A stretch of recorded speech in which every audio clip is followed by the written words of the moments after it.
So with that out of the way, guys, let's get into the game and give you some action. I have a lot of topics I want to talk to you as well, so let's get into it. Let's go.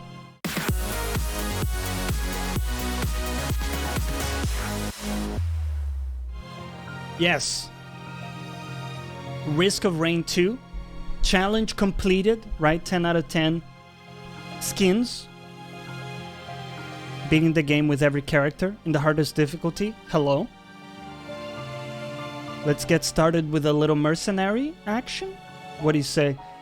Just hope there is snowy atmosphere in Valhalla. Well, I mean, if there isn't, what are they doing? It's like North Britain, isn't it? It's set in North Britain, I think. I am, you know, I'm hoping for, honestly, like a similar game to Odyssey, but touching some of the elements with the leveling.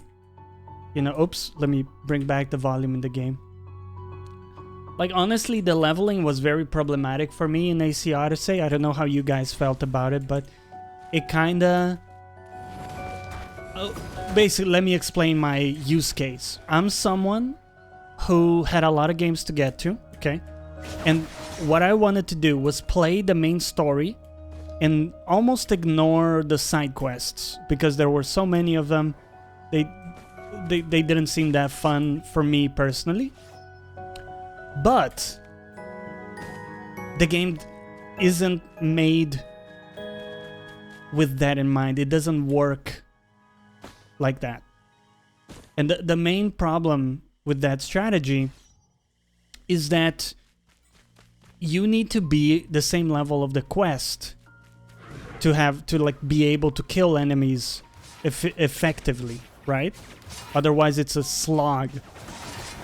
So because you don't really get all the levels you need from the main missions, you end up having to do side quests to level up.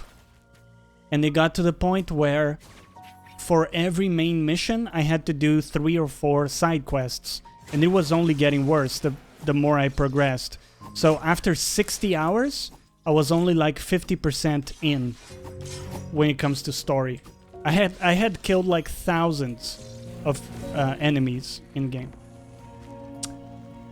So I hope they make it feasible for people to just play the campaign without having to effectively grind missions. And I know some of the paid experience packs would kind of help with that, but I don't want to pay for... I mean, I'm not a fan of that model. You know, if that's the idea, I'm not a fan of it. Oh. Have you played the Dinosaur Left 4 Dead game? I really, really want to, Great Spider. I saw Carrick's review. Well, it wasn't a review, it was like a preview, right? But I really, really want to play it. I think it was called... Oh, it's on the tip of my tongue, the name of it. Okay, it will come back to me. But I do want to play it. The only thing is... Oh no, oh no, oh no. Oh no, that's gonna hurt.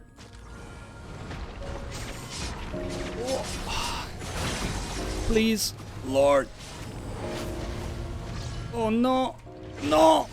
Sorry guys, it's a bit, the situation is a bit testicular right now. Oh. We survived. Somehow I survived. I'll catch up with you guys in a second.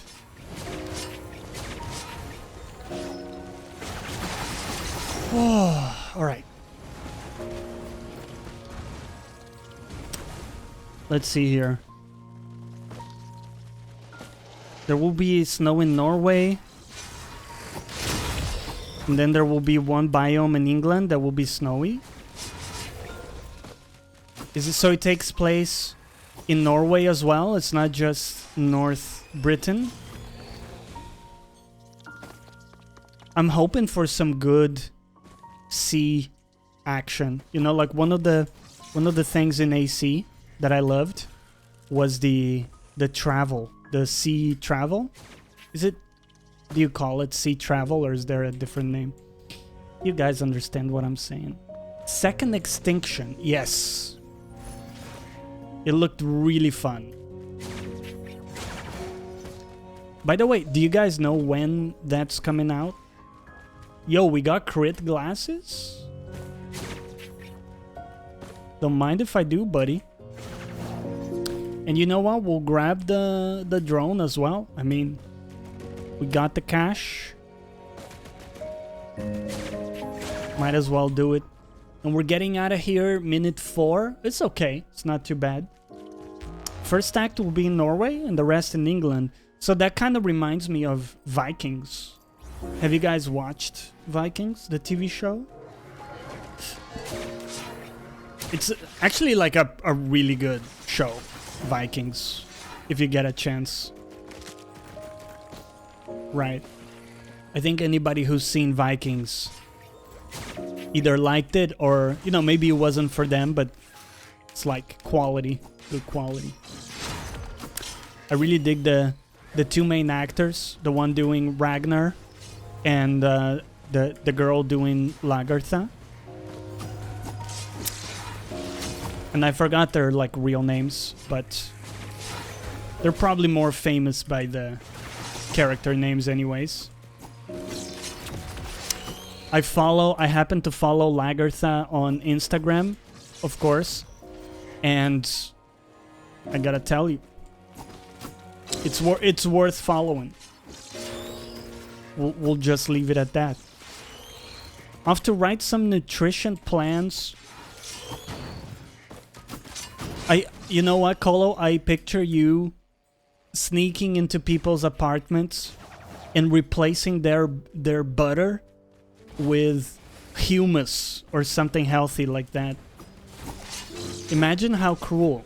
Dude, if I woke up, I was like, okay, let's make some breakfast. My butter's gone and it's been replaced with humus. Look, I don't even have the words. I'm like even stumbling on my words here.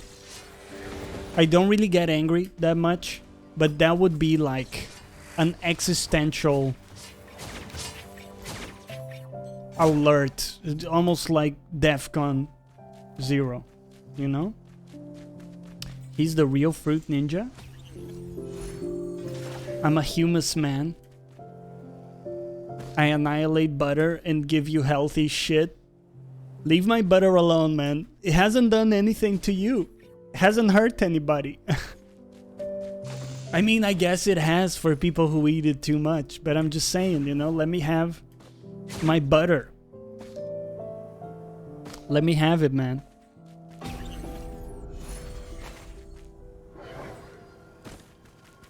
I was hoping for a focus crystal. I thought I saw one.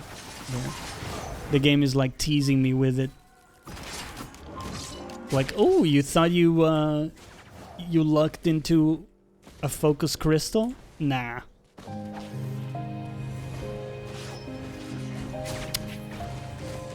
Should we take the Gatorade? We'll take the Gatorade. Let's do the boss. Funny, how are you today? How is Funny not games this fine Monday? Do you guys get Monday blues? Are you like significantly lower energy or something on Mondays?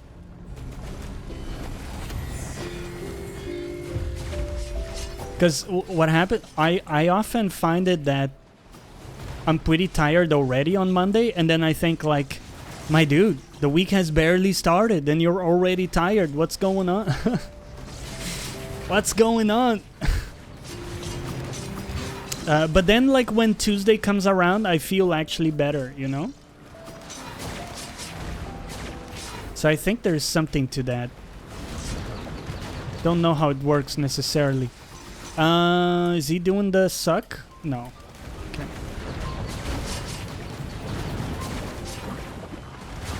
Whew. Booyah. Oh no. Oh no. No. Oh my god, look at all the suck. He's healed completely, guys. Did I mention I hate this boss? Only a million times, right? Only every time it comes up. Doing good? Only if you have a bad night's sleep. Okay, that's good. Honestly, it's so weird, but every week plays out pretty similarly for me in terms of energy. Every day is very different because the work I do is like, you know, every day is sort of different.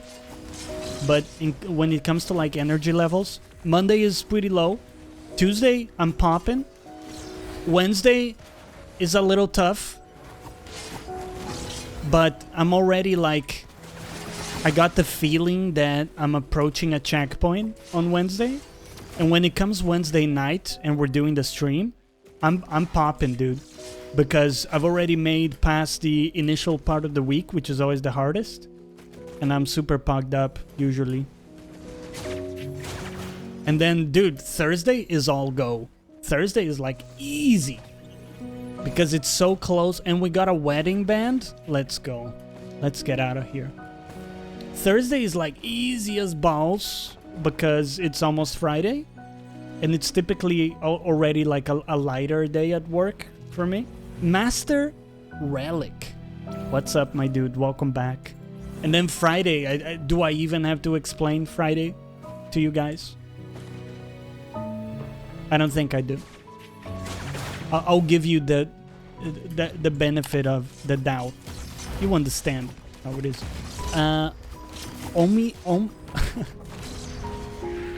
Oh him good. I don't know why that sounded wrong in my head, but you know. Welcome and thank you for the follow. Has it become routine? No. So that's what I was trying to explain. It's a little weird because when it comes to like energy levels, it works out every week the same. But because what I'm doing at work is very different, basically every day, it feels fine. It doesn't feel like I'm doing the same thing over and over. And how do we have this boss again, guys? I think that's really important, like, to have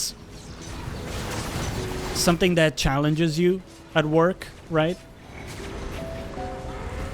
It must be, and to be honest, I don't know, because the only thing I've done for work has been software engineering, so my whole thing has always been what I do now. But it must be exhausting to have like a really repetitive job. We're dead. Are we dead? Wow.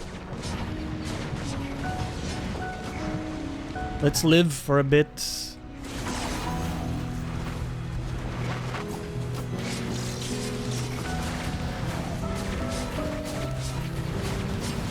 Woo.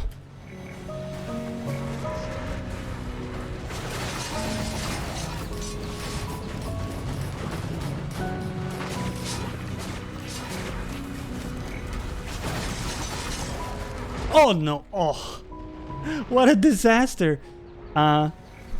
It's oh, I'm good. Oh, I'm good. I gotcha. Hello.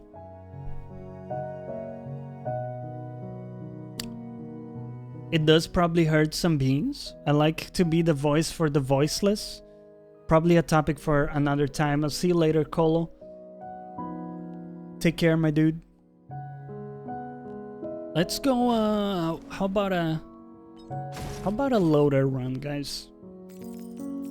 Oh, hold on. I just realized the scene thing didn't work. Let me reset it. Funny with the faithful JoJo redemption to signal the end of a run. Very, very, very appropriate. Let's trigger it again. 1 second. Here we go.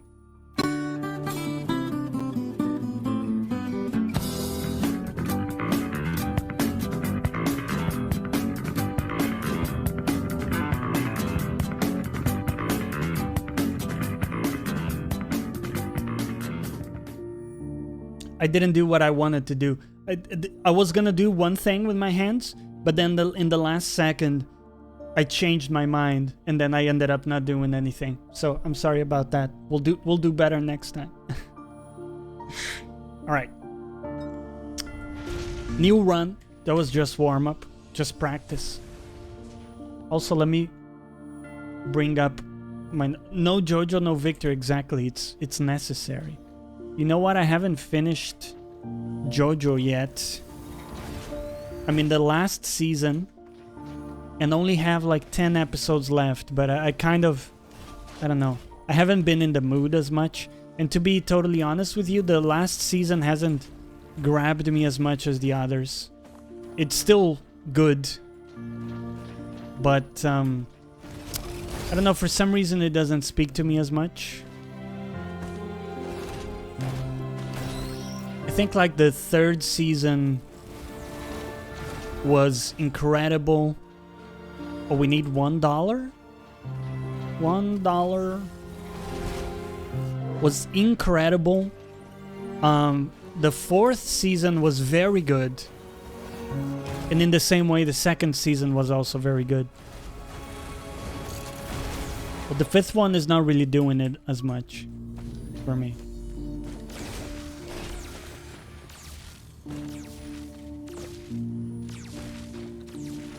Get over here. Ah, come on. Woo. Slapping dudes. Have you seen Jojo Rabbit? No, actually. What is that? Is that another anime? Because I have heard of it.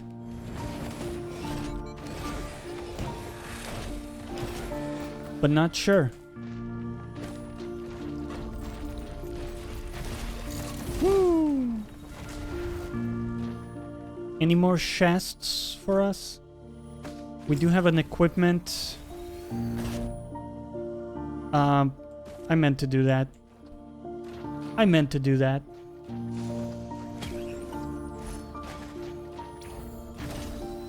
Woohoo!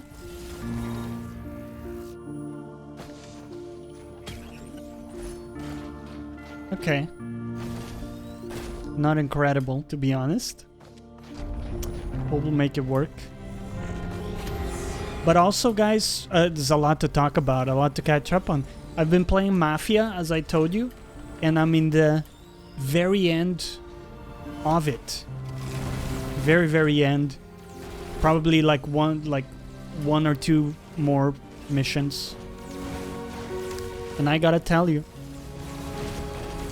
the is it like a remake or a remaster? I don't know the terminology, but it's like a new game, dude. And I haven't played the original, but I did see like footage of the original, and it's so much better, just like from a graphical presentation standpoint. And it was weird too, because Mafia 2 recently got remastered and it didn't look that good, you know? Didn't look that good. But Mafia 1 got the love. I think it may have been a different team or something who did it, because the result is just way different, you know? Must have been a different group. They've done a great job with it. You like the background music? So this is a band called, let me type it in chat. TPR. So they are on Spotify if you look it up, and they make like video game music with piano mostly. Very chill. And also they don't give you problems with licensing and stuff normally. So when we're not listening to my own music, a lot of times I go to them.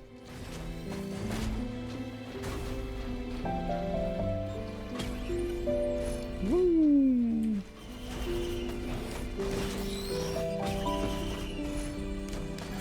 It's a movie about 10 years old Hitler youth who sees an imaginary friend who is Hitler. Oh. Interesting. I haven't heard of it. Any chests in the vicinity? I don't think so. I don't think so. I'll keep it in mind though. Like, do you recommend it? Did you mention it for a particular reason? Obviously the name is similar, right? But anyways, if you guys get a chance to play Mafia 1 Definitive Edition, it's actually definitive. It's great. Yeah. And what's better is on Epic, I picked up like a voucher, and with that it ended up costing me like 25 bucks instead of 40. So just great deal for a game like that. It's like, if you don't know what it is, think back to LA Noire, and you have like a decent idea of what it feels like.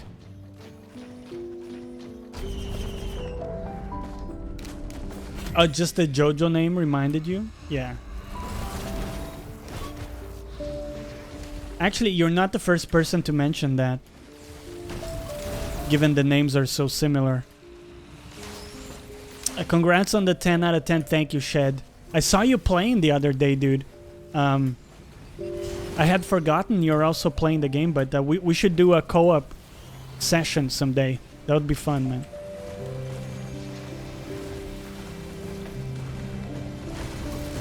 Pew, pew, pew.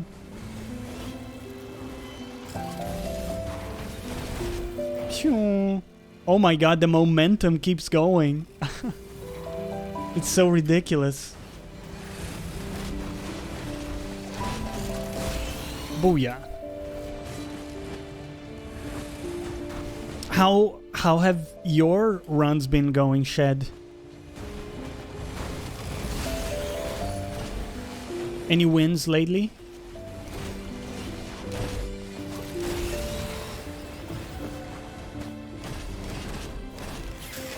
Pew, pew.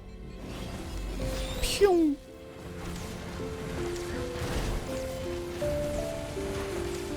Yo, a predatory instincts. Actually not that good on loader, sadly. But one of my favorite items.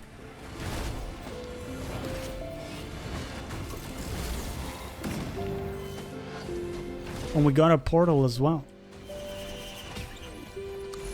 You choked on Mithrix? No shame in that, dude. Mithrix is a very cool boss. And you can always get one shot in Mithrix. So there's really no shame in dying.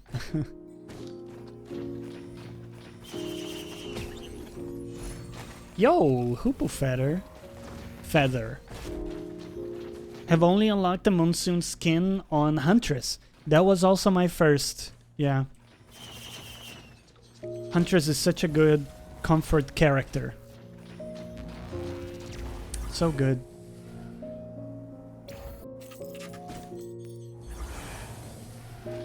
Did you unlock it by beating Mithrix, or did you loop?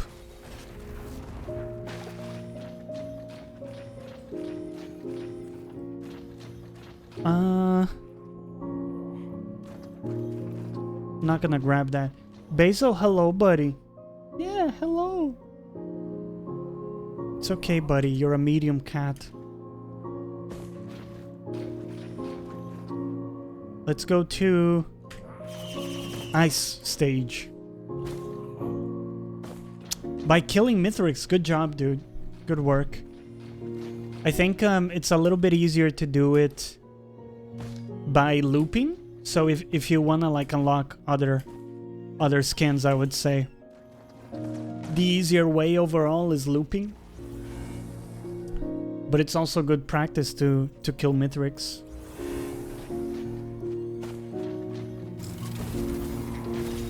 Give me that Prion. Is it Prion? Prion? Accumulator? Prion. I think it's Prion. I don't know, man. think that fight on Huntress shortened my lifespan by at least 2 years. That's pretty much how Mithrix fights feel, right?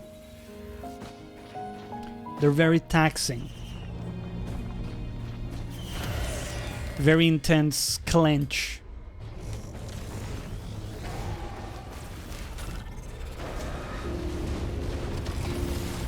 Woohoo! Wow, we took a buttload of damage from that.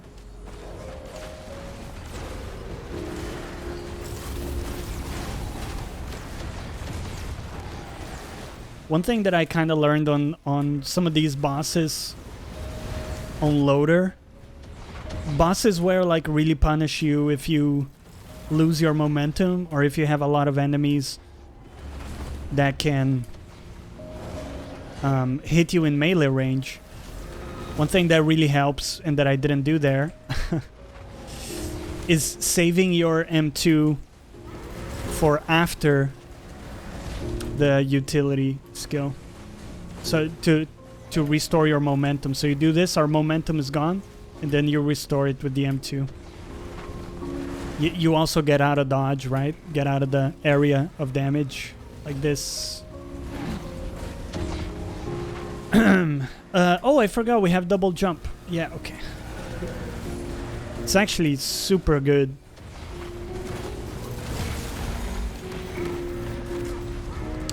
I wanted to talk to you guys about Instagram. Does anyone use Instagram? Because one of the things that oh, we got a wedding band, let's go.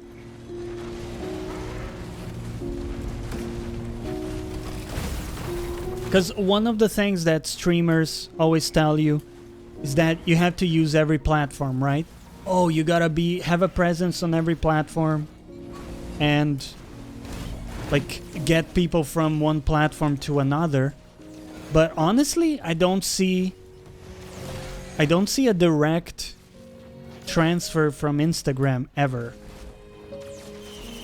Like, let's imagine, right? And we won't even talk about just me. Let's imagine like a hypothetical streamer, right? You go to Insta. What do you post first?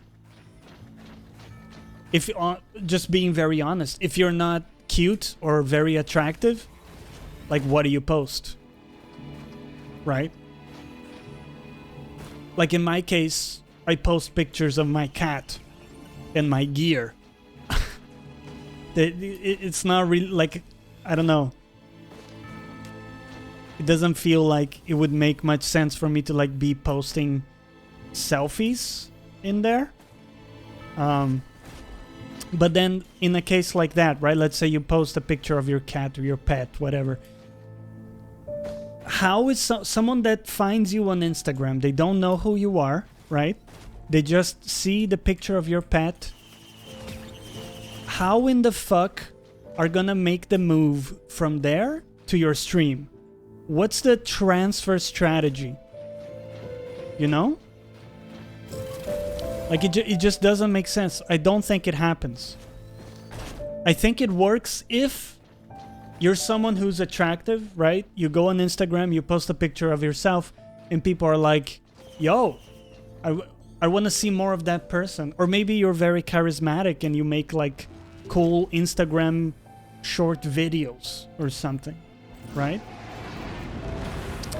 But if you don't have those, I don't know. If you don't have that in your arsenal, how do you use the platform? I don't understand how you ever get anyone to go from Instagram to your Twitter. It seems impossible. I don't know. But anyways, I was just thinking about it the other day because I see many streamers on Instagram and they're like posting, yo, I'm going live on Twitch. Nobody's clicking that shit, right? First off, they have to go to your profile to even click your stream unless you have a big following on Instagram. So it's just not happening. It's not happening, man. I sometimes forget I have a Twitter account. Do I have you on Twitter, Funny? If not, add me. Let's become friends. Did we kill the worm? Yeah, we did. Yeah, we did. Very good.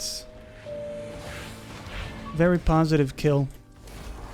Also, the infusion we got, dude, is really helping us. I feel.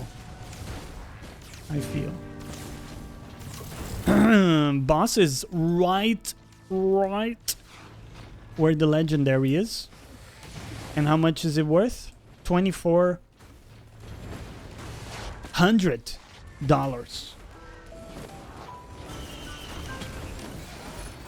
Woohoo! People who browse Insta don't really care about Twitch. Exactly. Like, I'm browsing Insta, and I've never been like, yo, let me go to that person's Twitch. No. And I'm a streamer. So if I don't do it, like, I don't understand who's gonna be... Yeah, I don't know. I think it may work for some people, but I really don't see the transfer rate. The value... Sorry, I'm losing a bit of my voice, so you'll have to bear with me. The value I see is for people who already know you. Like, for example, let me give you an example. Karak is on Instagram. If you don't follow him, go check him out on Instagram. He posts pictures of his dogs and like the stuff he does as well with let's get the wedding band, with like his workouts and some of his like setup and home stuff, which is pretty cool. So if I'm someone who likes Karak, I can go to Instagram and get a little bit more from Karak, right? And be like, oh, okay, that's cool. Now I'm seeing a picture of like Karak's house or something. I don't know. That's like a little value add, right? But you wouldn't ever have it happen the other way around. If you find Karak's account on Instagram, you wouldn't... I don't think you would be like, yo, let me see if this guy makes YouTube videos, right? Because he posted a picture of his dog. And again, this is not having a go at Karak or anyone who posts pictures of their pets. I do it. But I don't think it works in that way. So, you know, insert the meme, change my mind. But that's how I feel about it at this point in time. I'm still gonna use it because, again, I think it's pretty easy to do and also kind of fun, to be honest, to like take some photos and post them there. And maybe over time it will grow, but I don't really have much expectations from it. Oh shit. It's fucking Lemurians again. Ah! Oh no! Please. Oh, okay. Woo! Okay, good. Oh, we're good. With the... Actually, the double jump is really good against Lemurians. We got a healing drone too, which is nice. Haven't been podcast recently, or did I miss something? We did it last week. Yeah. We just missed one because 2 weeks ago. Oh, we're dead. Holy shit. What the fuck killed us? We just missed one 2 weeks ago because Karak wasn't feeling well. Oh, I think the brass contraption got us. Shit. Look at that, man. Fucking ass contraptions.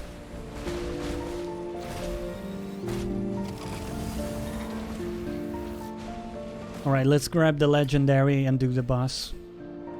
Do the boss. So we're there, man. We rarely miss a podcast, honestly. No worries if you missed it, but just so you know, we're always there, bro. We're always there, bro. Oh. Oh, we took a bad hit. Holy balls.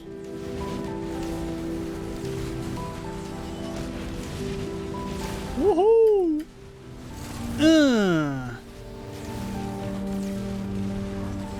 No. No. Oh. Oh no. We're dead. Am I dead? I'm dead. Those guys are an incredibly hard boss. I don't think I've ever seen them spawn in that level. Corrido, what's up, my dude? Welcome in. Yes. I still remember we played Among Us, right? We played Among Us, dude, in Sreli's server. Thank you for jumping in. How are things?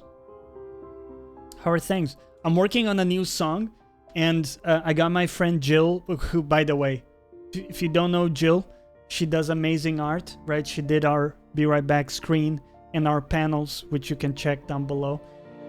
I'm working on a new song, and she gave me a lot of awesome, like, heavy metal bands as inspiration. So I'm working on like a heavy track, which is gonna be like chunky, but melodic. Always, right? It's always melodic. It was fun, yes. What should we play? Engineer, maybe? Or do you want to see a captain run?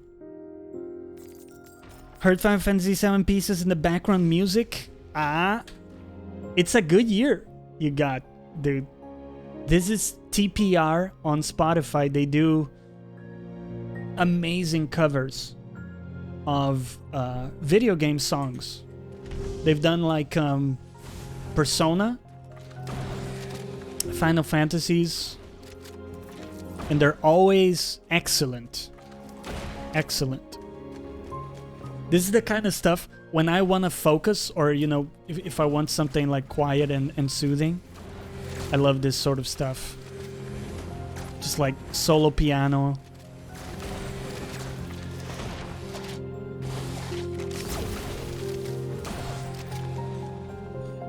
Let's see here. Okay, we got 2 chests. Let's try to hack both of them. There we go.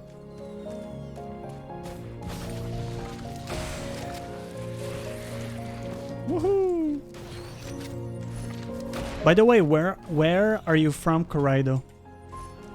I don't think I got to ask you that.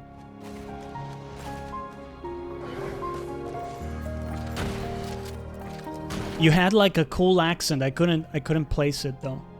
I wasn't sure. Netherlands. Cool. Oh, dude, you know what? I was eating these waffles? Is that how you say it? Waffles from Netherlands.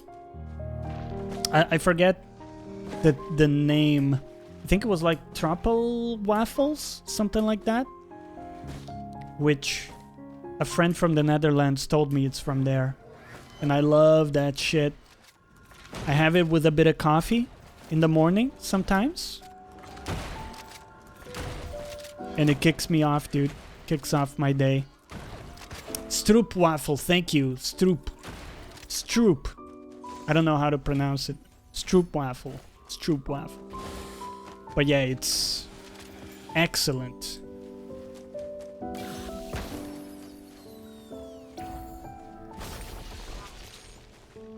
Hack that chest, boy. You hack that chest, boy.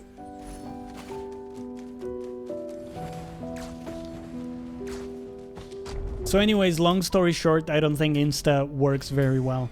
Unless you're incredibly good looking or something like that. But let me tell you about another thing that I was thinking about related.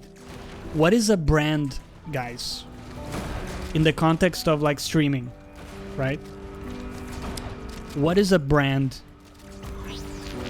Because the term gets thrown around a lot, but is it like being known for something? Is it using the same... Oops, we're dead. Okay, that didn't count. Restart. Is it like being known for something? Is it having a color scheme? Is it having like your logo all over the place? Is it all of those things? because that's something I think a lot about. You know, what do people remember me for example? And then I think, like, what do I want them to remember me? Or what do I want them to remember about me, you know? And I think people don't give that enough thought. And as a result, you're not like controlling, or you're not being deliberate about what people remember you by. Cat swag. That's good. That's a good one. But I think that's important, right? And we talked about Twitter a fair amount, like how some people only post stuff on Twitter like about bad interactions. Like you'll see, for example, a lot of girls posting about annoying men that jump into their chats, right? Merrick Install, thank you for the follow. Did I say that correctly? I appreciate it. Sir, please. Fuck off. So anyways, like in those cases, we talked about it already in the past, but in the example of that hypothetical girl, what you would know that person by is what she posts on Twitter, which is those negative interactions on stream. So you would think that, like, your perception would be that that's all she's about, or the main thing she's about. And that's probably not true. Probably like 98% of her interactions are very positive on stream, but she doesn't post those. She posts the shitty ones, right? So that, to me, that's like a brand problem. Because you've created your brand, in this case on Twitter, around that like negative thing.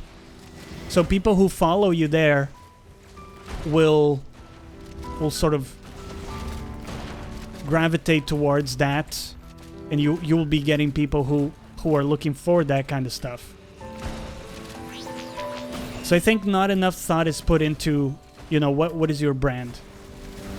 And it's one of the reasons why I'm very deliberate about not venting on Twitter, for example. Any platform where you post something and that's like a snapshot that people have from you, I try to be very deliberate about like what I want to be about and the vibe I want to give off. I think that's important. Close enough. Meraki Install? Gonna have to help me out, my friend. I am willing to learn, though. Typical streamer brain, unable to parse usernames. Typical. So, when you think about it, a lot of the bigger streamers that are established have some kind of brand, right? They're known for something. Like whether it's someone who's, I don't know, maybe good at business and like people go to them for advice, or someone who teaches smaller streamers how to stream and they're known for that, right? But that somehow complements their growth because people go to them for that, and that's like a clear value proposition they offer, right? It's almost like their reputation precedes them. So it's like you may not like their content, but if you want that particular thing, you would go to that person. So that's the sort of thing I think about, and probably not enough small streamers think about it because, you know, they think, oh, I'm a small streamer, and a lot of times what I see in their descriptions, so like if you scroll down, right, you look at the panels and the small text, the little text talking about themselves and what they're about, a lot of times it's like, I play a variety of games and that's it, right? And that doesn't tell you in any way, shape, or form What is the value you can expect to get from the show? And it doesn't tell you really what the person is about. It also doesn't tell you what you can expect, because like playing a variety of games could mean anything, right? Could actually mean anything. And in fact, a lot of times you see that. I play a variety of games. You look at the VODs and it's all, what is it? Dead by Daylight. Or Friday 13th. Like all of the VODs. So, I mean, the description doesn't match. It creates like an expectation of something that's not true. So anyways, those are things I think about. And I thought I'd share that with you. Want to know what's important to us? Streamies is only one thing. God damn it, Schmears, what is it? Tell me. You bastard. Yo, we got a Runald's band?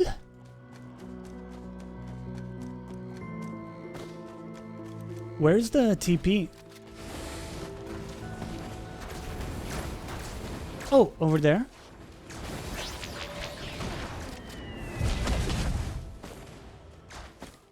Authenticity. You got it? Yo! Did you hear that? I got it. Let's go. Jokes aside, that's important too, right? That's important too. And I think that's a common thing, like whenever you look at bigger streamers, they got that.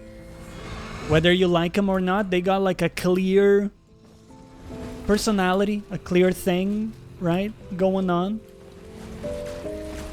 I don't think any big streamers, and this is something, you know, tell me if you think I'm wrong in this, but I don't think any big streamers that have success are like playing a character. And there are some exceptions, like you can look at Dr. Disrespect, right? He's clearly playing a character. But I think for the most part, the people who are successful are just like being themselves, right? Isn't that the case?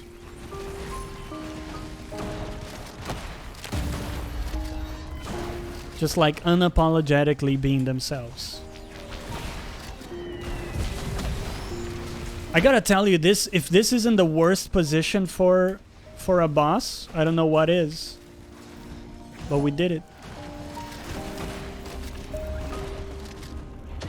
Is the one non-performance out there? Yes. And that's one of the things that I think make it really special compared to the other platforms. Because like YouTube, for example, people are like a how to say this? They're like a hyped version of themselves on YouTube. It's like you're going all out for 10 minutes and then you're off, right? And you can't do that on Twitch. It's just you. It's just you on Twitch.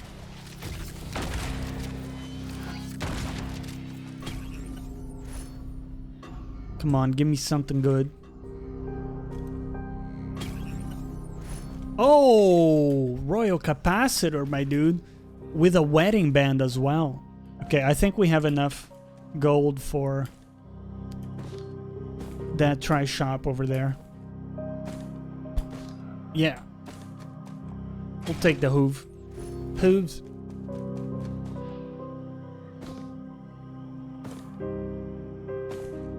So the other thing they say, right? So it's almost like this is turning into debunking advice, but it's just my take on things. The one thing I hear a lot, you shouldn't treat your stream like a business. And the reasoning seems to be that if you do make it like a business, or if you do think of it as a business, you're somehow gonna lose the authenticity or the enjoyment for it. And I think that's just not the case. I think that's just not the case. And what's more, I think that if you don't treat it as a business to start with, it's never gonna be a business. And there are always exceptions, but nowadays nobody really blows up anymore like they did. So the only way you're gonna like grow a stream, I think, and again, take it with a grain of salt because I'm also not a big streamer, but I think the only way you're gonna grow a stream is by taking it seriously and pouring, you know, all your resources in a reasonable way, right? I'm not saying like spend all your money, but invest both time and energy and also some resources. Because if you don't, can you honestly expect, you know, significant results? I don't know. So it's almost like the idea of fake it till you make it, but not quite. It's the idea of like treat it as a business, and then you might eventually evolve it into a business. But if you don't take it seriously, chances of you like just magically blowing up are basically nil, right? Which is fancy for none. And dude, yeah, schmears, exactly. That's like for a lot of stuff in life.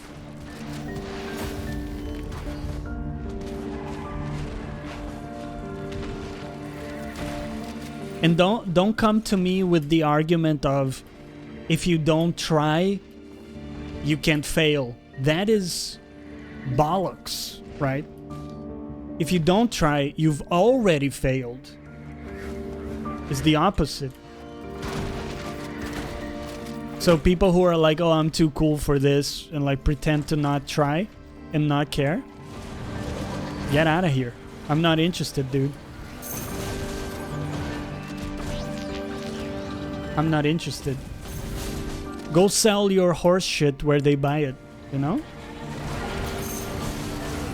Oh. I'll tell you what, this is very painful right now. Please, sir. I have a wife. I don't really. Okay, we're dead. No! Maintain your passion to do it consistently. Exactly. Have a sustainable schedule and sustain it. And sustain it. Okay. We died. I'm sorry. That was not very powerful performance. Should we do like an engineer run? Or maybe a commando? You guys like commando? Check out the new commando skin. Oh yeah. Pretty hot, right? Woo. Pretty hot.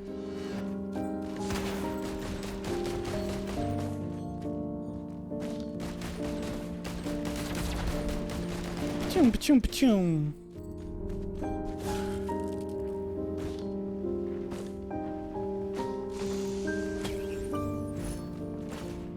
Yo.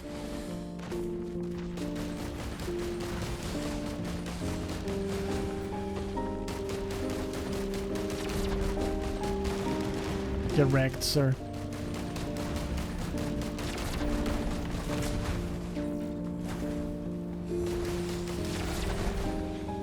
But it's all like a mental attitude, right? It's all a mental attitude.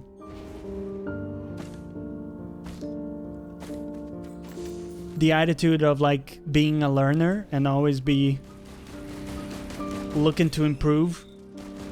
That's like the one thing you gotta have for anything, right? I think. For anything difficult in life, you gotta have that attitude, right?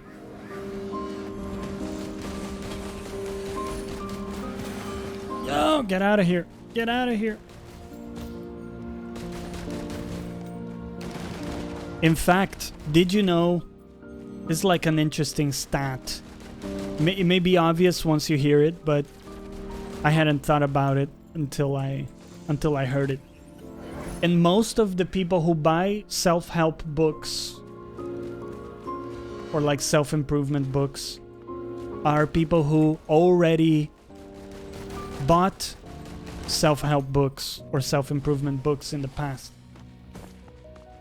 Isn't that kind of interesting? You would think that, you know, maybe it's something where you buy 1 or 2 self-help books and then you're sorted, right? You're good. But no, because it's about like a learning mentality, a learning mindset, or a learner mindset. And sure, you know, maybe you learned a lot of stuff from a book. That just means you're now, you know, maybe onto something else, or maybe interested in learning some other thing from another book. And that just goes on and on. The learning is never done, right? One thing or another.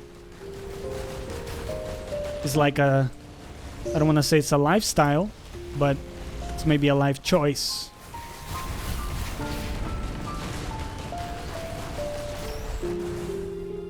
Woo!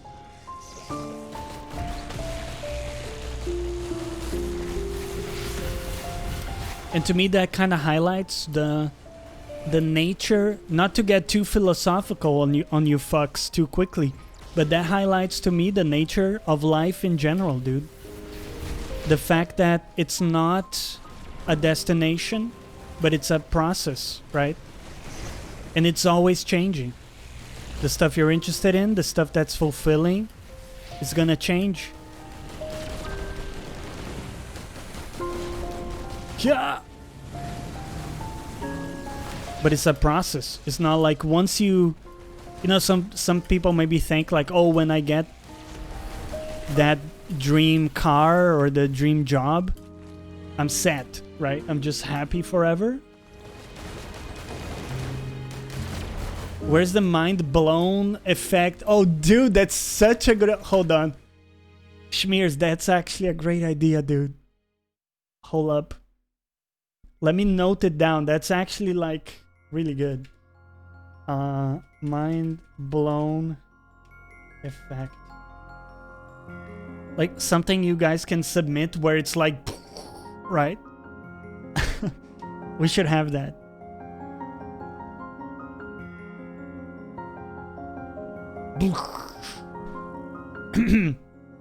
But yeah, it's a process, right? So it's not like once you have that next thing, that next job or that next car, that you're set and you're just happy forever. It's not how it works. And in fact, like even the word happiness, I'm not the biggest fan of it, because a lot of times people think of happiness in terms of things that are external to them. So again, whether having, you know, having status or success, financial success, or you know, maybe success in their love life or something like that. And those really are things that depend a lot on external factors, right? Whether you find someone, for example, or whether, you know, something materializes like that. But instead, if you focus on what gives you fulfillment, and you just focus on your journey, right? Instead, I think that's where the juice is at. Again, I'm not pretending to be a fucking philosopher here, but, you know, that's the way I think about things. And it makes more sense to me than this idea of like a final destination. That once you get there, you're good. I think we're always on the chase of the next thing, you know? Holy shit. It's just practice. It's just practice.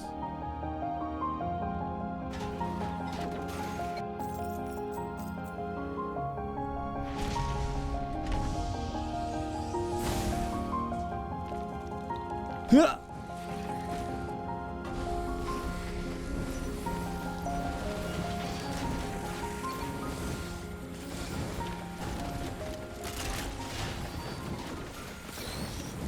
Blop, blop, blop. Imagine not using homing missiles on Engineer. Imagine.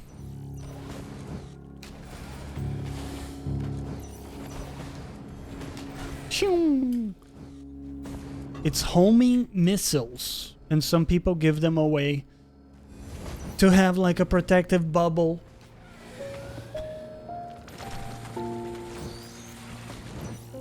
I don't want to judge, but kind of a pussy move, isn't it? Yo! It's a lot of dudes. Used to think happiness was a destination, but only just recently discovered it's something you're constantly looking for. So it's mostly about the journey. Yeah, exactly. Exactly. It's the process, right? It's... Again, I think about it in terms of fulfillment. Right? Are you doing something that fulfills you? Because if you are, then it's good. Right? The name of the game is Brain Chemistry. It's not whether or not you get the girl. Right? It's not whether or not you win the lottery. It's fucking brain... I can't English. It's fucking brain chemistry. So, if you have good brain chemistry, you're gonna feel good. And you know, the way to get there is to do things that improve your brain chemistry. And that's it, man. And doing shit that fulfills you helps. Taking care of all your baseline stuff like health and mood and energy, all that shit also, of course, is important. But I think people's job is one thing where so many people nowadays hate their job, right? It's so common, so common. The idea of someone going into an office and being like, ugh, right? And it's become so commonplace that for a while there, it was like almost not cool to like your job. It's almost like the cool thing is to have disdain and indifference towards your job. I think that's fucking sad. I think you gotta enjoy your job. That's not to say you wouldn't prefer to be on holiday. I would, right? I may like my job, but I'll take a holiday. I'll take a holiday.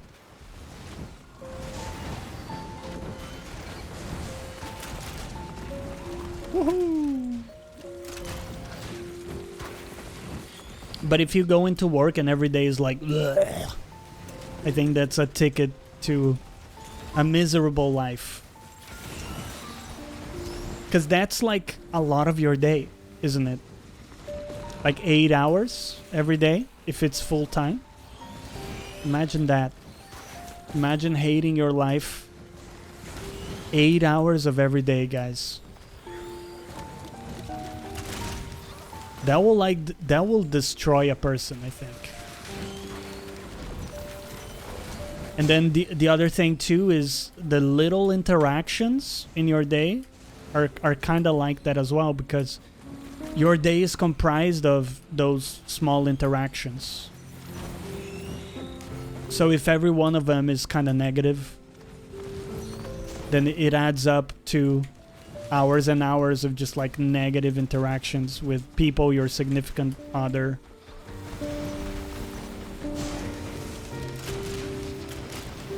The little shit, right, is what makes most of our day.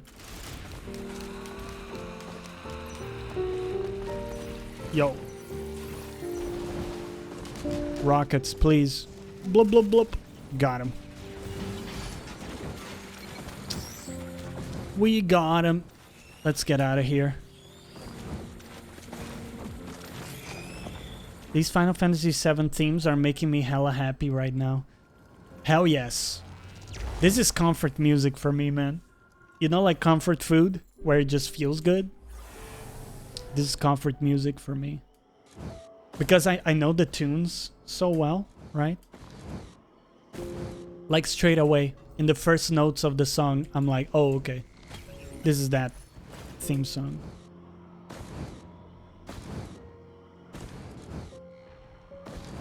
Think about how rare that is too, right? You play a game once in your life, and forever you remember like the, you know, even the first notes of a song like that. That's powerful shit, man.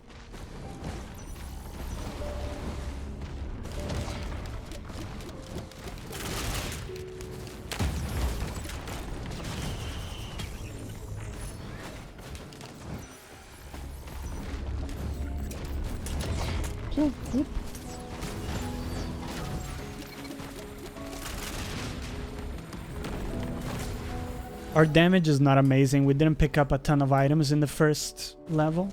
We did pick up a bleed stick, which is nice. It will help for sure. Don't laser me.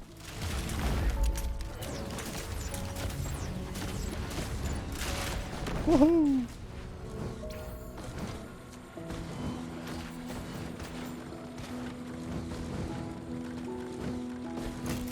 And dude, I don't know what it is about the Final Fantasy music, but Nobuo Uematsu, right, is the name of the composer. He's got something, man. There's some magic there, because it's not just one Final Fantasy game. Like I get that from a lot of his tracks from like different Final Fantasies.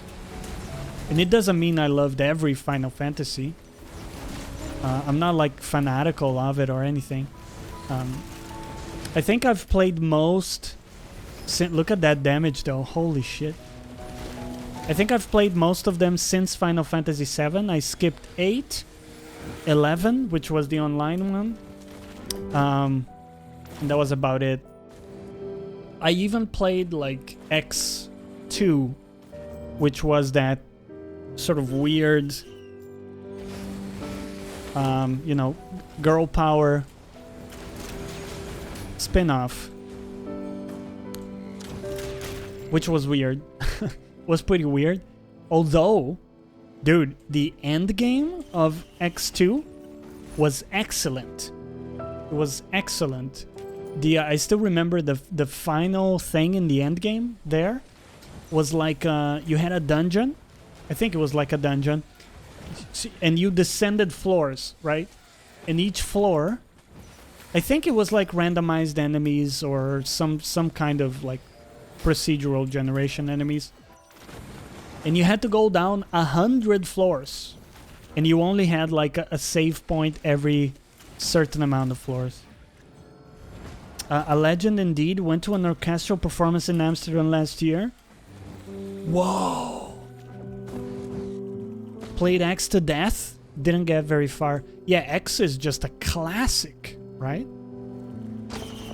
Also with an amazing late game. I'll get to that in a second, but just to finish. When you got to floor 100, so this is, you're going down, and each floor you have to fight through, right? So this is you after floor 100. So it's a big amount of effort to even get there, right? So you get there, and you have to fight this like OP boss, end game boss. I think it was Lord Trema or something like that. It was an old guy. I forget his name. And the old guy is so fucking strong, guys. It's insane. But you're also really strong. You got, at that point, you have like, you can shoot with Yuna, for example. And each shot can do like 99,999, you know? Like maxed out damage with each hit, basically. So anyways, you're doing insane damage. And still, like, it takes a long time to kill that boss. So it's really epic. But to get there, you have to get through a lot of pretty lame stuff in the story, in my opinion. Some people liked it. I wasn't a big fan, to be honest, but there it is. Final Fantasy X, however, is a real game, dude. Not only the story is really cool, it's like pretty cheesy, right? And in some ways run of the mill. Where, by the way, where's the teleporter? Did I miss it? I don't know. But guys, the summons, so dope. Do you guys remember Anima? The fucking Seamer bad dude summon. That, for me, like, forever will be my favorite summon. Anima.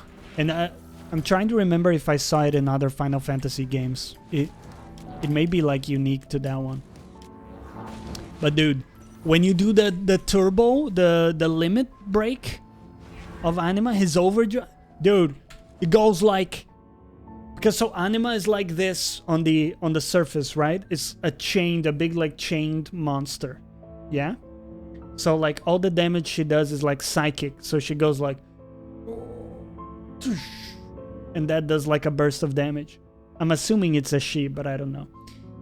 The overdrive, the enemy seeps into the floor, into this, like, other world. Okay? And then under, like an iceberg, Anima has, like, a second entity there that, like, breaks the chains and goes, like, Star Platinum. Yeah. Order. So fucking epic, dude. It's so much damage, too. I love that summon. I don't know who had that fucking idea, but anyways. Super awesome. Glacial Bison. What the fuck?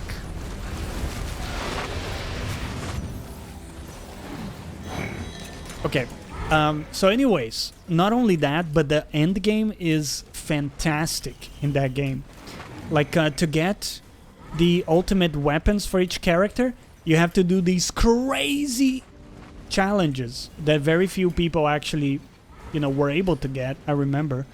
Like, dude, some of them were honestly just, like, abusive. Like an abusive relationship. Nowadays, I wouldn't be able to get through it because I don't have enough time. Just quite honestly, don't have the time. But back then, I was like, no lifing that shit. We're dead. Holy balls! I apologize for the bad plays.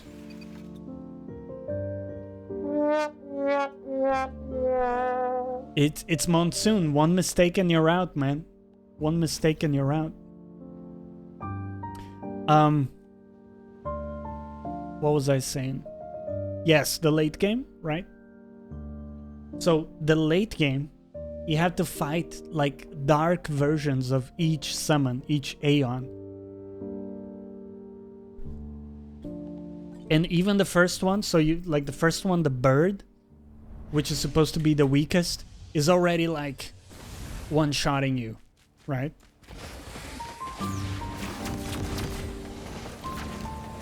Is already one-shotting you.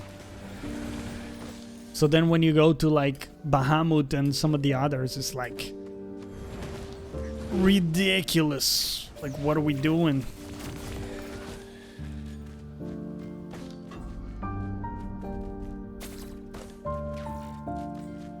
Excuse me. Excuse me.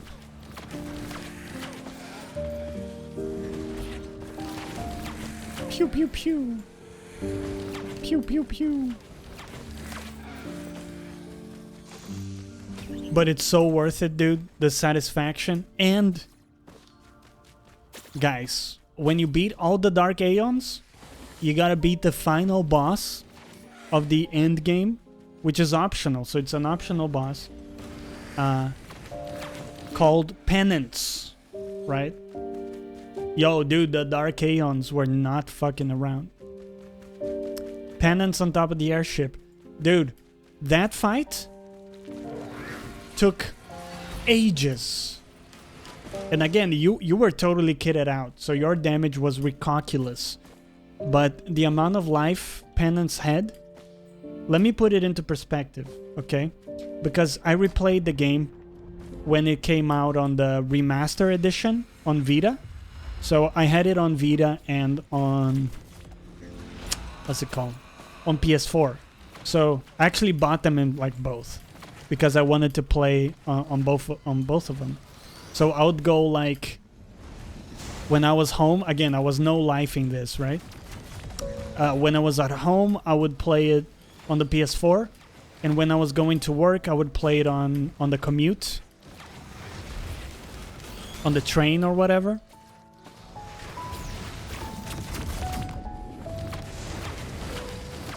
So I would like, there was cross save. I would just continue the fight. So I would start the Penance fight, and I had to do several attempts. I would start the fight at home, for example, and then continue in the train. And it took me a whole week. This was just one attempt, by the way. It took me the whole week to finish the fight. So a whole week of playing like 1 or 2 hours. Wow, what a disaster. 1 or 2. So it took me 1 week, like 5 days, where I would play 1 hour at home in the PS4 and then 1 hour in the train on the PSP. Sorry, on the PS Vita. And then finally on that fateful Friday, I got the win. Finally got the win that Friday. But yeah, it was epic. It was epic. Yeah, that felt amazing. But again, the time investment, dude, it's just not realistic nowadays, I think.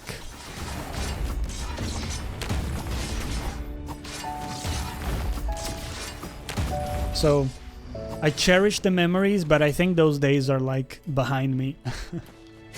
I don't see myself spending that much time anymore on a single game. I don't know. I mean, Monster Hunter, I did 300 hours, right? There are special games for sure. You didn't want to use Yojimbo? That's true, I could have. Although, I don't know, even Yojimbo, like, he had a weird formula for the ultimate, right? For the overdrive. And depending on the enemy, you needed like an insane amount of money, I think, for it to work.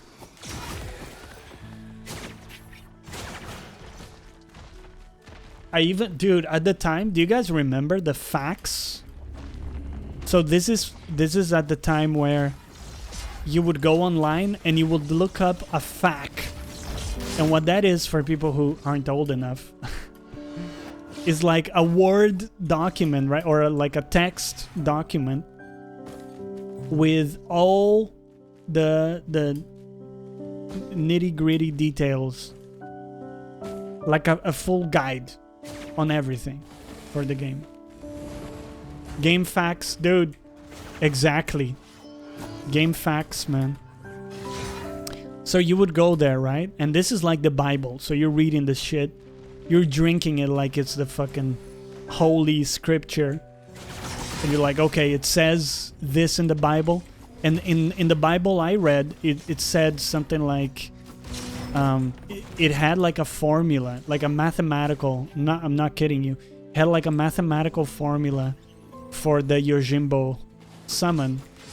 And depending on the fight, I think, I don't know if it was the enemy level or something, but depending on that, you needed like more money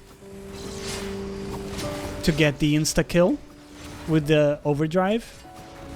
And you needed so much money that it was like impossible, it seemed. So anyways, I didn't use Yojimbo too much. But then I was also like curious, you know? Suvi, hello. Welcome back.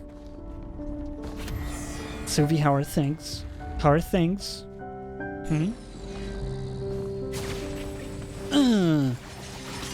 But then, dude, I was curious. I was like, can this power be learned, guys? And they said not from a Jedi. But no, seriously. I wanted to know how to win fights against those dudes, you know? Because it had to be possible, otherwise it wouldn't be in the game. So then, again, I dove deep into the facts, FAQs, and I like optimized my sphere grid, which I loved that system. Loved the advanced sphere grid system. Was great.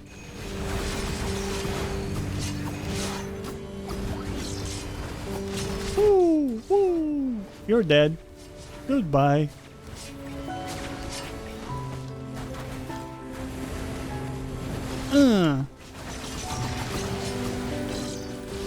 Things are bestest. I'm so happy for you, Suvi. I'm so happy.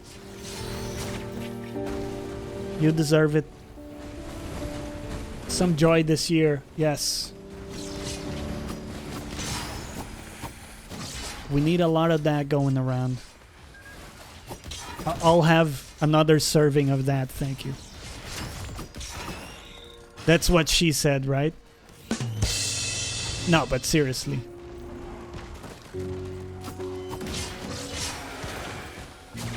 Woo!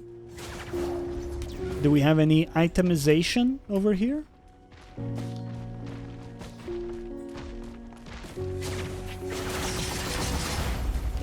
There is one chest. Yeah. Yeah. Give me that attack speed, bro. Give me it.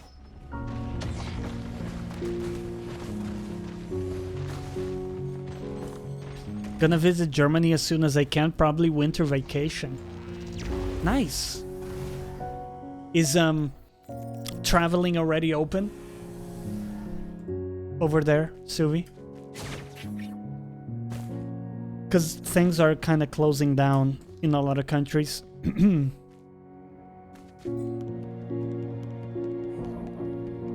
Not going particularly well in some places. Sadly, in Spain, where my dad lives, it's also not great. It's kind of gotten a lot worse again.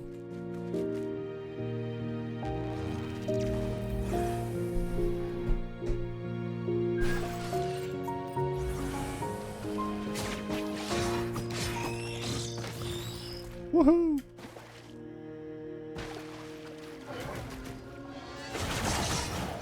By the way, Suvi, did you see my drawing? I'm so proud. I drew something that I don't think looks like shit. Look at this. It's pretty cute, right? Look at it. Look at it, Suvi. Also, if you guys aren't doing Inktober, it's a really cool initiative where every day of the month you have to draw something in a particular theme. Today was slippery. And I drew a terrible banana. So the entry level, as you can tell, is pretty low. There's no barrier of entry. Share with me your terrible drawings.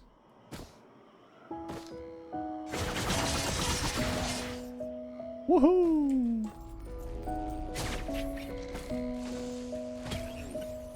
Let's go!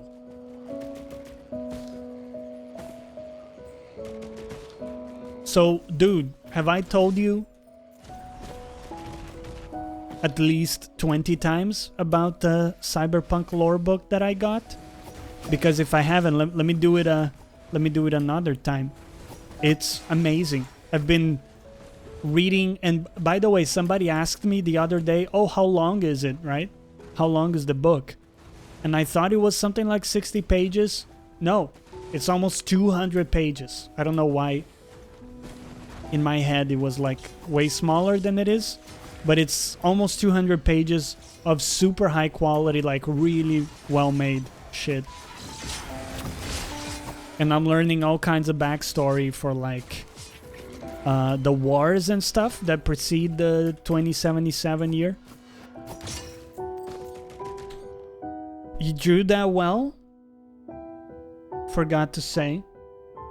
Good. You're off to Sleepyland. This booger is way too good of an influence. Look at that. Even sleeping, like, this is normal hours for a normal person. I'm very proud of you.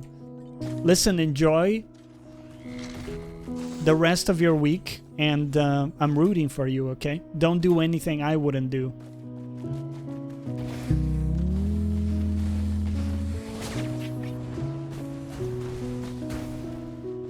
All right. What was I saying? Yes, Cyberpunk. Backstory, right? The book starts as early as... Oh, here we go. As early as 2019. And of course, the story itself takes place in 2077, right? Hence the name of the book. So there's a lot of like backstory about wars. So basically it's like this massive conflagration. Look at that big, it's a big word, isn't it? Conflagration. It's a good one too. But anyways, there's this massive conflagration. We took a big hit there. It's not good. That takes place before the story. And really has like a big impact in the world. So I think that if you don't read some of that, you know, you may not get the scope of everything that's going on. So I'm really happy that I decided to pick it up. I think it's gonna add quite a bit to the experience.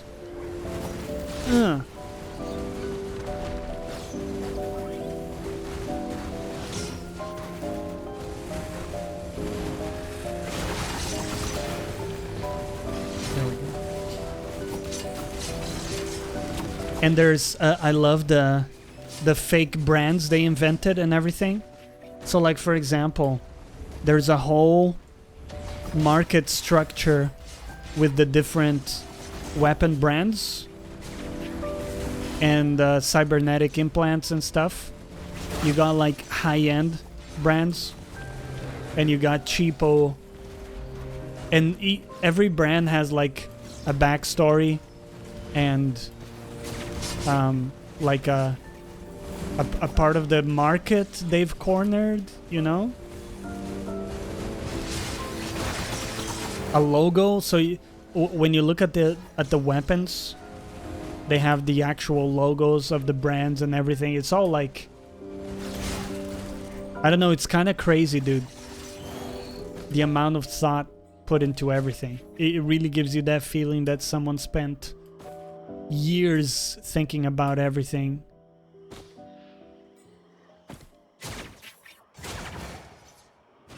Come on, give me some more chests. This level can be really bad for items a lot of times. And I think this is one of those times. Like, we didn't get shit to spawn here. Alright. Well, let's get out of here. Sounds like what happened to me in Final Fantasy 15. You went into that game blank. Felt like you were missing out on so much backstory and important information while you were playing it. Ain't reading to... Well, it's not really like that because it's... So the company that did the book is Dark Horse Productions, which they make comic books. So they know how to make stuff appealing. So, you know, it doesn't feel like you're just reading, you know, just a book. Because it's all like filled with pictures and 3D renders of weapons and cyber implants and, you know, vistas and all that stuff. So it's really like, it's quick to read through. I've been reading it for 2 days now and I'm already into page 70. And this is only like 15 minutes each day, basically.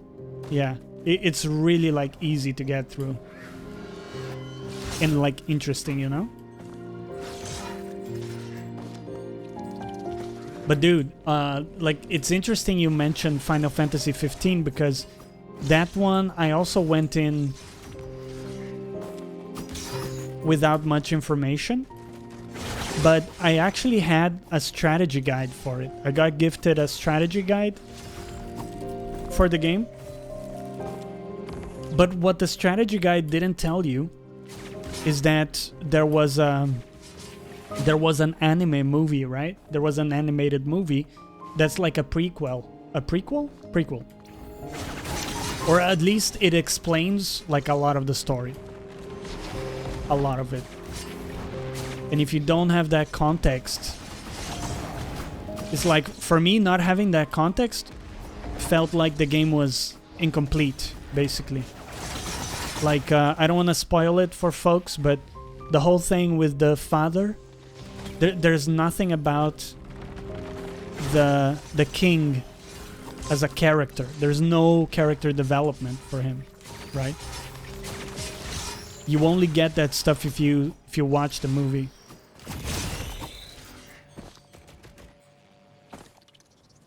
Brotherhood? Yeah, exactly. But even, again, it's crazy because even the strategy guide didn't tell me that I needed that, right?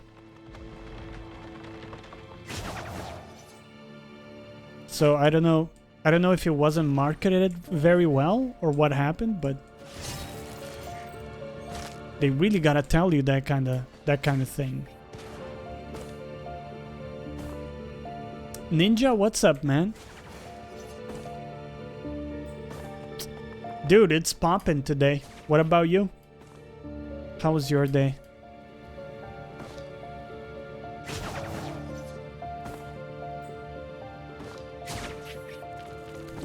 Ooh. A little shop?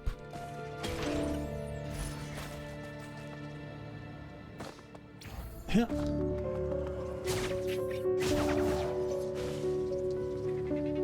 Don't mind if I do, bro.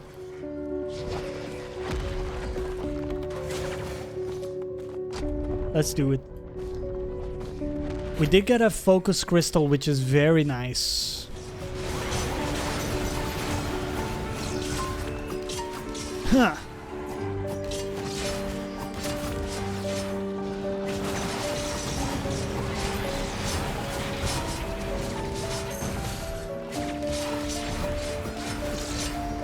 Pretty good damage, dude. Look at that.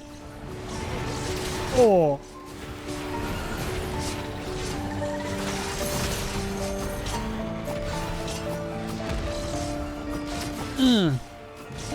Doing good. Recently started watching JoJo and can't stop. Yes. Wait, which season are you in?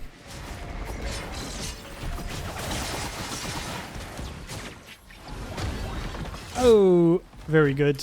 Pretty good, boss.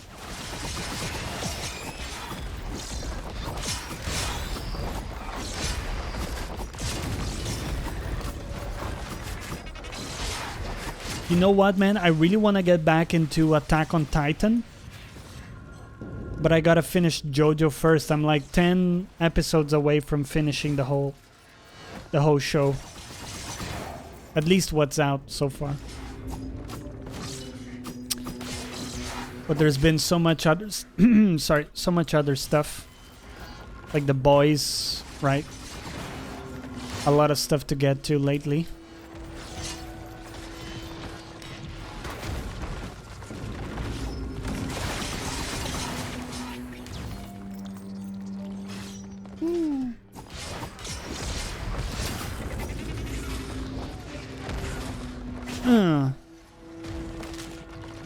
Gotta be some chests up here.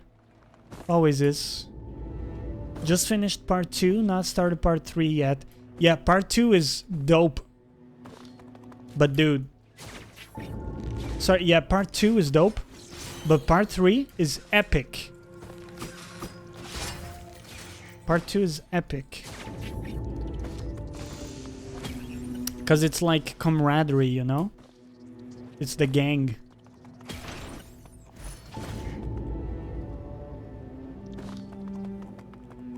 Ooh, armor piercing. Very nice, very nice. Nice, Sorry, I hope my stereotypical Asian accent doesn't offend anybody.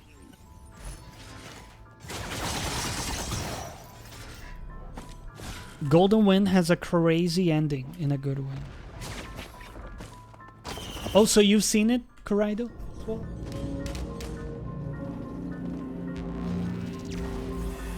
You were talking about it. It's funny, I like hearing from people who are watching JoJo because they seem to either hate it or love it. I think it's like a very divisive show.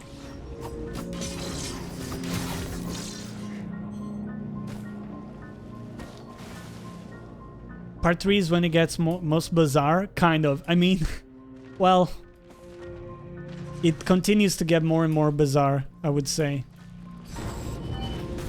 But part 3 is my favorite. Let's put it that way. Yo! What's going on? When? Just tipped $5, my dude? Thank you for the very generous donation. I'm glad you're getting some value out of the show as well, man. Thank you. Oh, the fire is so bad. Oh my god. No, no, no, no. Oh, it's bad. Oh, no. Okay. You gotta kill the ass contraptions, dude. Oh my god. Oh my god. Okay. Oh. Do you see that damage? One ball like touched me slightly. And that was almost a wrap.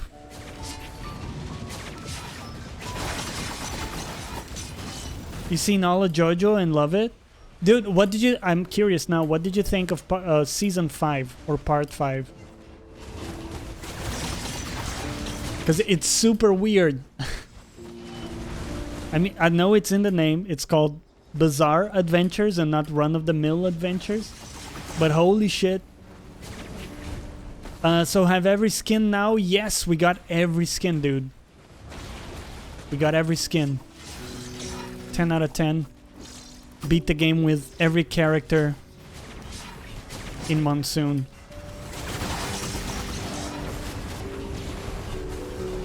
Although today the runs are not that good, I have to say. But that's the roguelite experience. Some days the runs are just not great, right? I don't really want to trade my items, dude. I'm pretty happy with my items.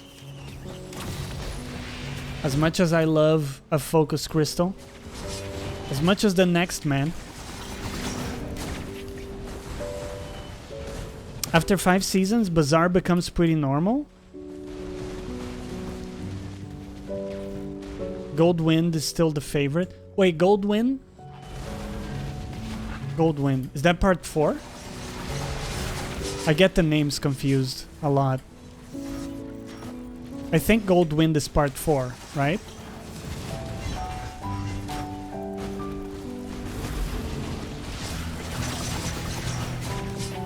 Dude, these enemies are just too difficult right now.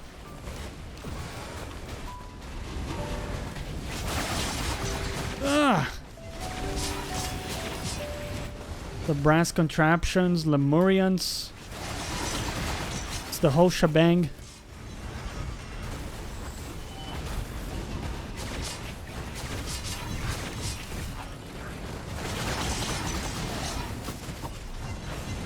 Woo! Oh, that's 5, yes. Oh, yeah. Golden Wind is from Giorno, right? 4 is Diamond is Unbreakable. Yeah. I like 4. 4 is pretty cool. I love the color palette in 4. And also kind of the art style where People aren't as buffed or buff physically. They're a bit more like slender. I actually kind of like it a bit more. Not that there's anything wrong with the other style, but just landed better with me.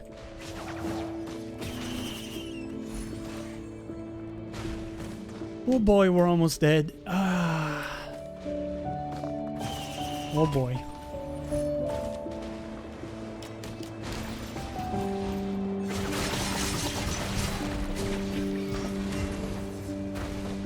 Oh no. No, no, no, no. Oh. No! We goofed.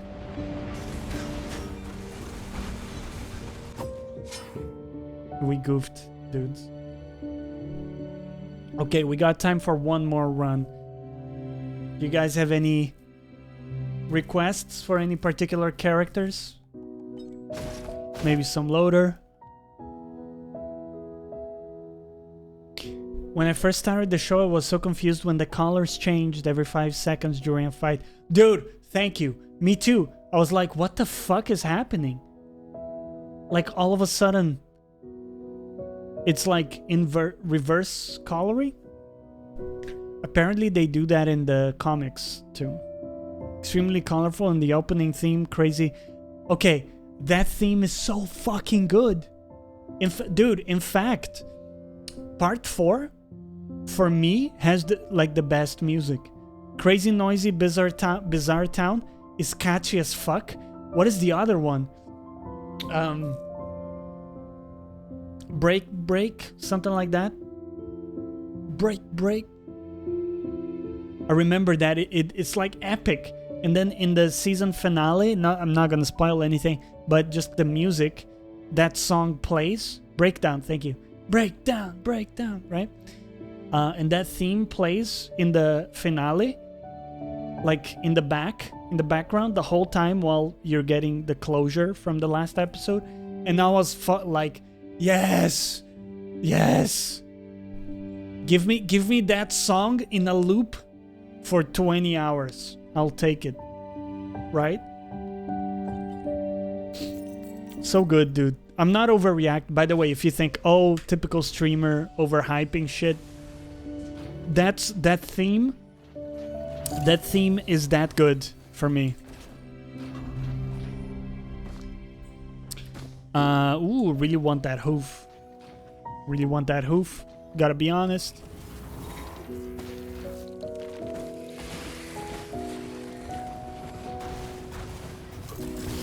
Whew.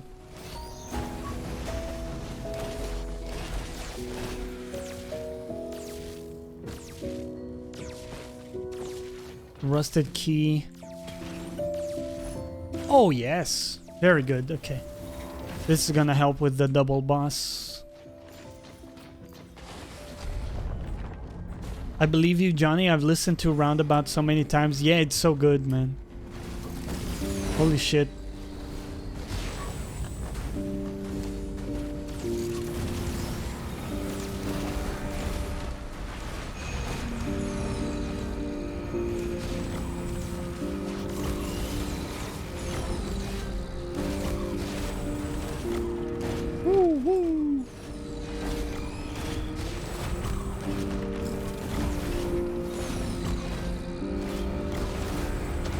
This guy dead?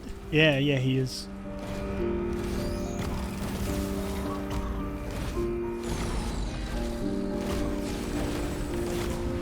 Booyah!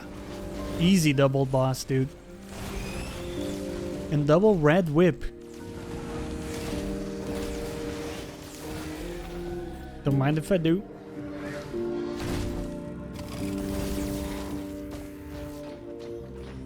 And Giorno's theme? Yes. Very good. Woo! Normally, I don't know about you guys. How do you feel about anime openings? I'm a little bit like 50-50 on that. I feel like a lot of times they're way too lengthy. Like when your opening is a 5-minute song, I'm like, dude, I just watched an episode. I want to watch the next episode, you know? I don't want to take a 5-minute break to listen to the song again. But again, like part 4 was some, like, maybe the exception to that.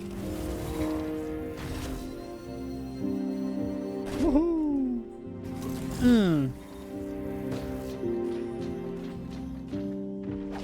Like, I remember in Attack on Titan, actually.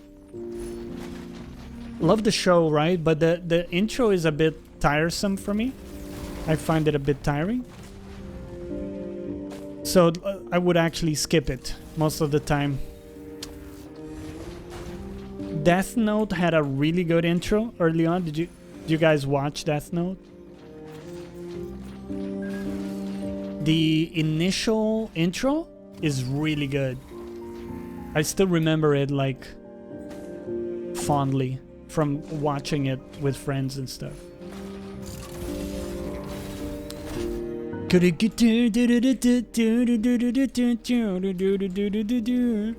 really good. Skip intro buttons are my friend because of that reason, dude. I'm so spoiled by Netflix on that. Every time I go to Crunchyroll, I'm like, where's the skip button? I don't understand. It's not there. It's not there.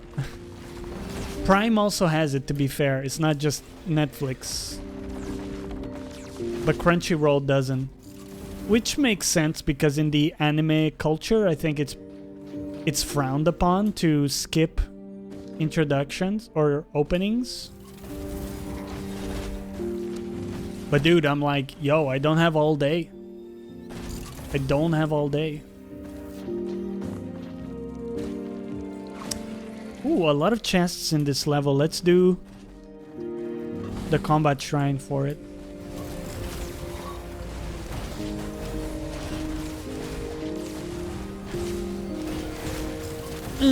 Good damage.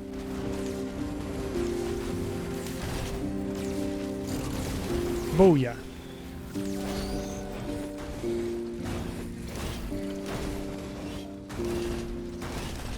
So, dude, I am a fan of the skip button.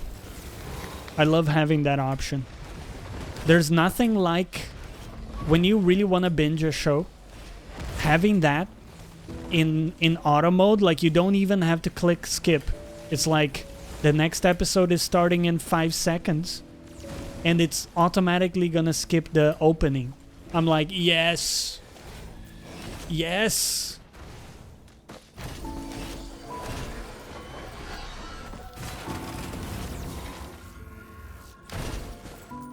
Okay. Let's grab a couple of these big chests we have. Woohoo!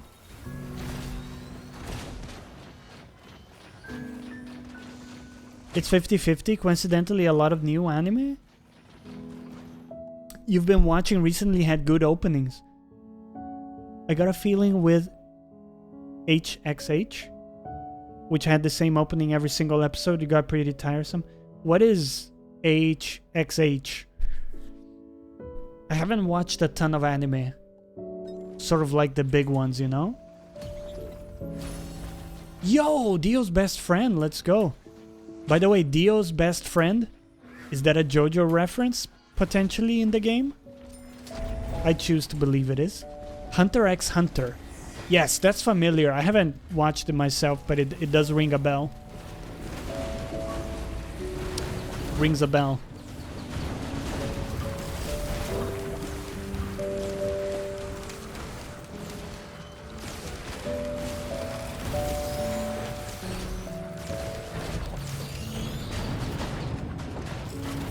So the reason I'm not attacking the boss right now, by the way, if you're wondering, I was waiting for him to stand up like this.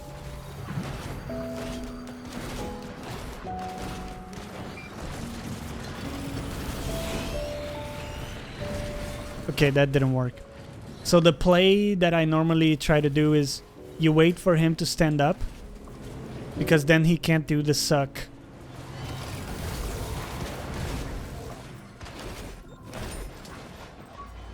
but he actually had time to come back down again.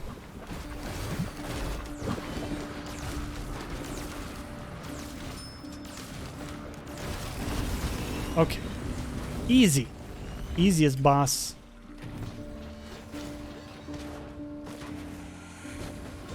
Are there any, like... What would be your top recommendation for Correidos? It sounds like you know your anime. If I was looking for something a bit like Death Note, where it's, you know, like smart and intelligent, cerebral, with like a cool protagonist, like a smart protagonist, do you have any shows you would recommend?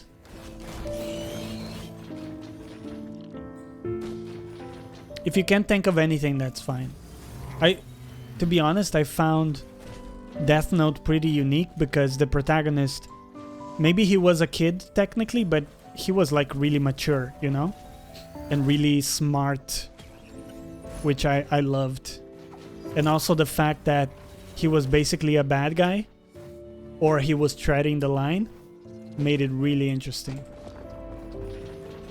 Monster. Okay, dude. Monster is something I watched a little bit of as a kid. Not kid, but like when younger. I always wanted to come back and watch it fully because it looked really good. Like really deep and sort of dark.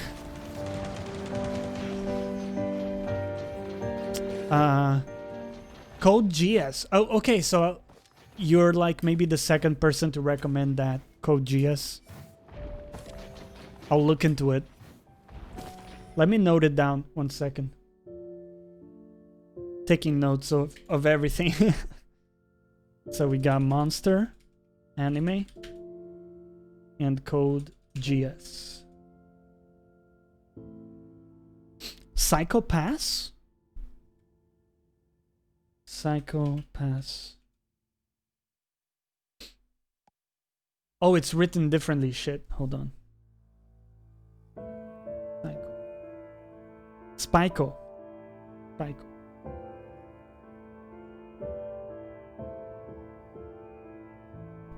That's difficult to say. Is it Spyco Pass? Is that right?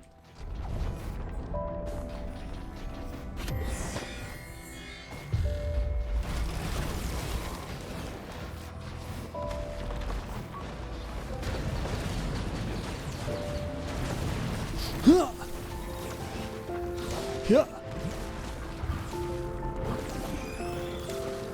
Don't toss your balls at me. How dare you? Woo.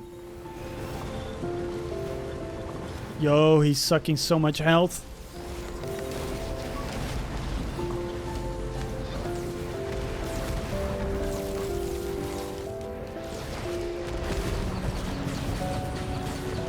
Oh.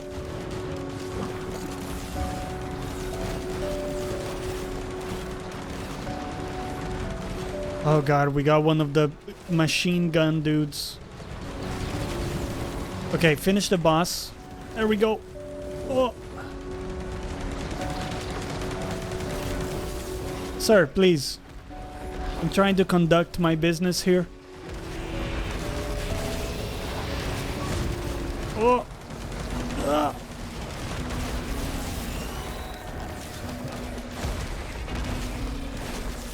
Look at this glacial elite. He's got 1,000,000 HP. The fuck? Psycho Pass. Okay, no problem. I gotcha. Psycho Pass.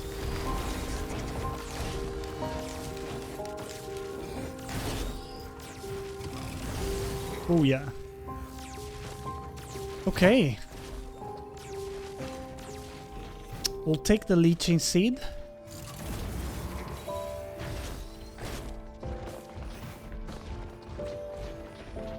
What other itemization options do you have for me? Chum chum. Ooh.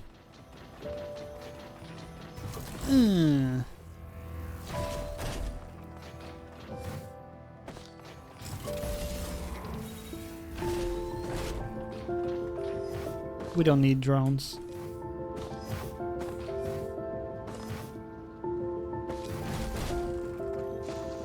But I was talking about Attack on Titan. That's a special one for me because it's the only one that I've read the manga for. I haven't read any manga. That's the only one I've read manga for. So I read the manga, and then I found, well, and then I came to the anime.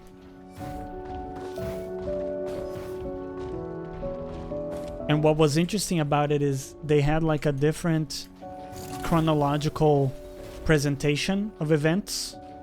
So I don't remember now exactly, but the order in which they would show you things was like slightly different. And I loved it in the manga. The anime is very well done too. Great animations and stuff. But I haven't seen, and I haven't read the latest season either. So I gotta catch that on Crunchyroll. I hope it continues to be good. So far they had like some really good plot twists.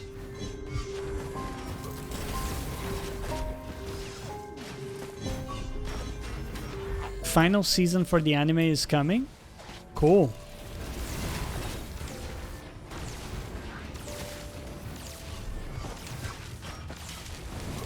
Yeah. These guys are tough, dude. Look at the health they got. Woof. And they burn you as well, right? When you're close by, so it's like the worst combo for this character. Only watched season 1 of Psycho Pass. Most that I have watched season 2 says it sucks. Oh really? Shit. Now that's a bummer. I was just talking about The Boys before and how I was so happily surprised that season 2 is as good as season 1, or maybe even better.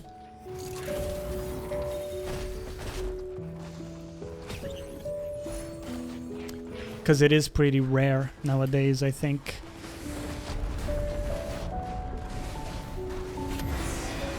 And of course it's a magma worm. Doesn't everybody love a magma worm?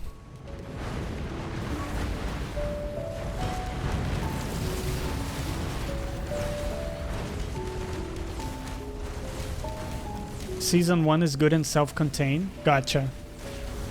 I put it on my list, dude. I'll check it out.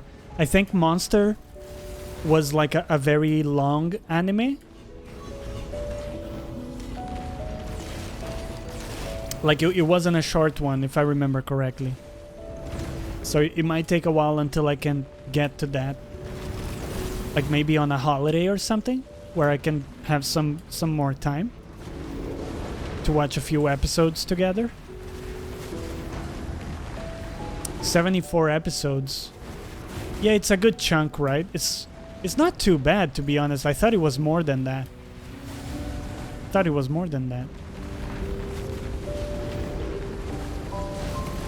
I can do 70-ish. That's fine. I mean, JoJo has a lot more than that.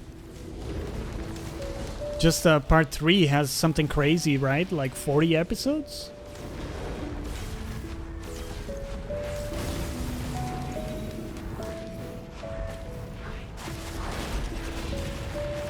Ouch. Oh! Bitch is dead. Molten perforator, huh?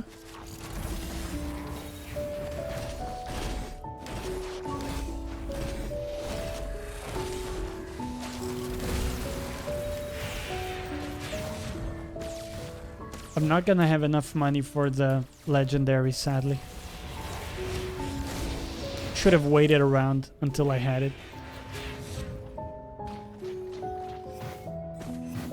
But alas, instead of doing that, let's just grab whatever normal chests we can.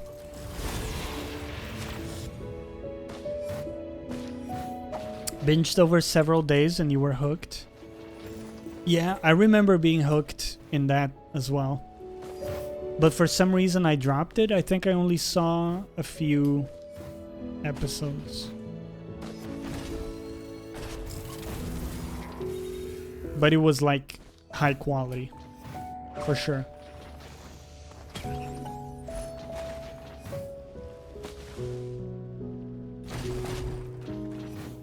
There's something about CGI anime that I can't watch. I don't know. Like, I remember Monster. It was totally hand-drawn and like really charming, really well done, high quality. But I started watching Dragon's Dogma on Netflix. Have you guys seen that? And dude, it's a disaster. I only managed to watch like 2 episodes because it was so bad. Basically, my problem with it is, let me try to explain, because that sounded very harsh. The most normal characters appear to be hand-drawn, or at least really well done in Dragon's Dogma. But then the monsters, guys, the monsters are like a fucking 3D render. It's impossible to not be put off immediately by it. I don't know. So, episode 1, there's a dragon. It looks like actual shit. Like a PS2 video game.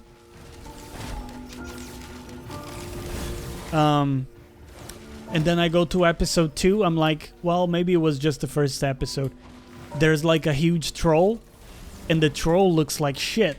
Again, like a low texture, low res render. And yeah, as you say, it just doesn't blend well at all, you know? So I don't know what happened, man. They tried to mix, you know, I guess CGI with... Wow, he crushed me.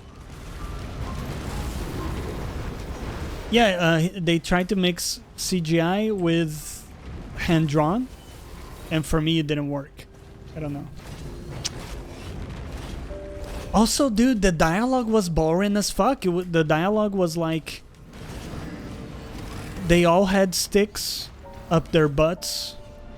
They were talking like really highbrow. Really like... noble speak. I don't know. It did not interest me whatsoever.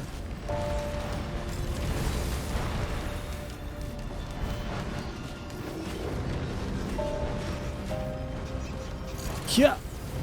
But I'm happy Netflix did it, you know? It didn't work for me personally, but I like that they take a lot of chances. Like, it's kind of risky to take a beloved franchise or show and then remake it like that, or make it into a different format. Okay, this is the worst enemy that could have spawned. This is like the actual boss of the area. Oh my god. Oh.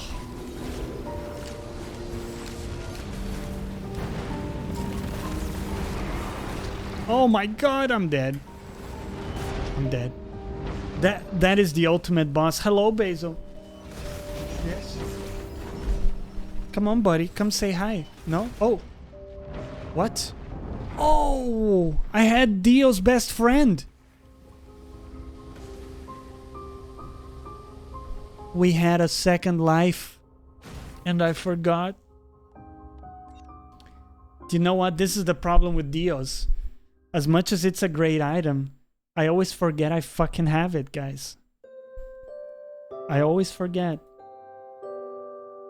Basil, do you want a treat, buddy?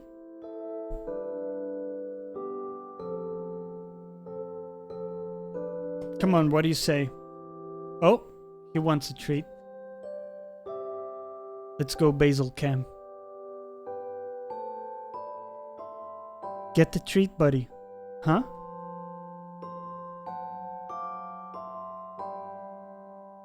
Get it.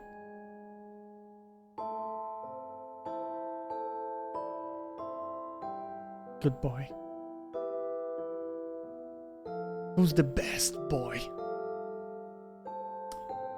It's my boy Basil. Yeah. Give me a hug, buddy. Yeah. Human hug. He looks like he's saying somebody help me or something. Oh man. Hello, Basil. Hello. Guys, thank you for hanging out today. We're gonna wrap up this show. Let's see if we have any good friends online to introduce you to. And it may be that we don't have anybody today. Let's see.